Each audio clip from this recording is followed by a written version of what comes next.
Okay, we're going to look at problem 676 from the book. We're supposed to determine the force in member BD and the components of the reactions at C. Okay, so here we have this thing. Let's create our free body diagram. Our free body diagram is going to look something like this. We have a force here of 400. We have a force here of Cy, Cx, and then over here we have a point of dy, dx. Oops. Okay, there we go. So what do? Well, the first thing, let's see what we can figure out. What if we take the sum of the moments at D? So sum of the moments at D equals 0. So first off, we have 1, 2, 3, 4 unknowns. So we know we're not going to be able to solve for all the unknowns, but that's good enough. Let's try to do something. So at point D, we have 400 times, I lied. Instead of saying the sum of the moments at D, just so I can use the work that I've done and I don't have to get out my calculator, let's do the sum of the moments at C equals 0. So then you have 400 times 135, right? This force times this distance, which is given as 135, and then that is going to go in that direction.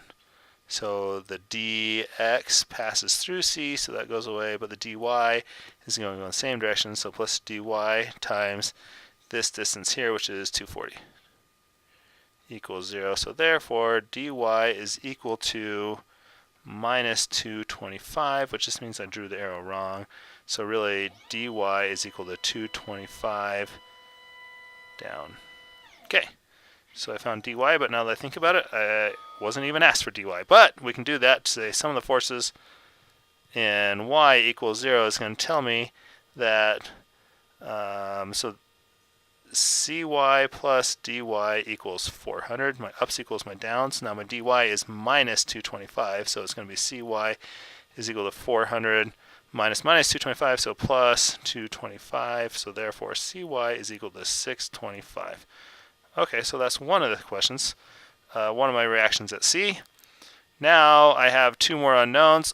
Now I'm going to tell you this, and I'm actually not going to go through and prove this right now, but I found two of the unknowns.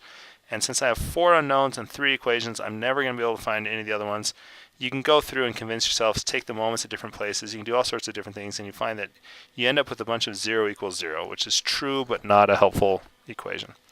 So what do? Well, we look at this member right here and say, hey, we know something about that. We can replace that. So if I do this force here, I have now this dy, I know it's going down, so I'm going to draw it in the right direction. Dy of 225 and dx, which I don't know, and I'm going to call this by and bx. So now I have 3 unknowns. I'm good to go. I can solve for it, but I'm not going to do it that way because, well, okay, so I solve for that. So now I know bx and by, and I can come back to this member right here with 400. And then I say, hey, if bx at this point over here went to the left, this is going to go in this direction. If this b went down, it's going to go in this direction. And I know cy, actually cy is, it's going to be, what is that, 625. Figure out cx, and so I have bx, by. So now I'm going to know this one and this one, so I can solve for cx, and I'm in good shape.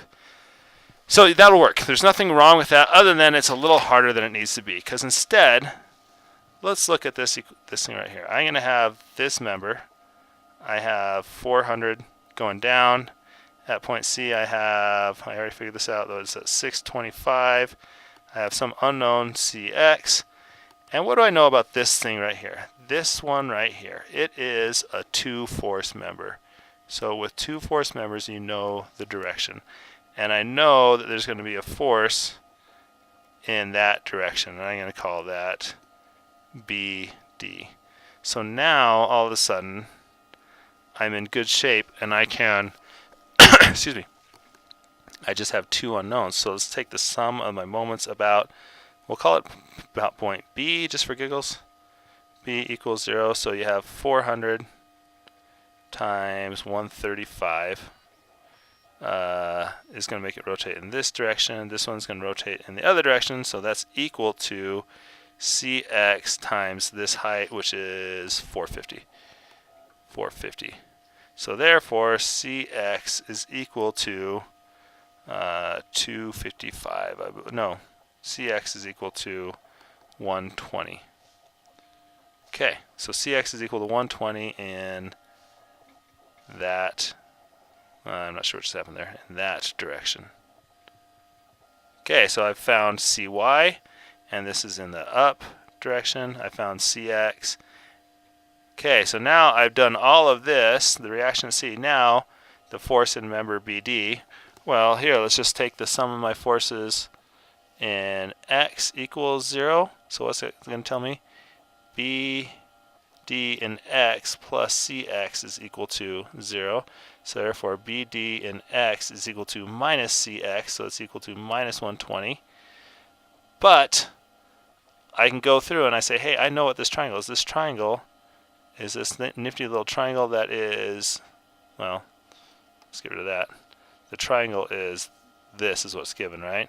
So it's 510, 450, and 240.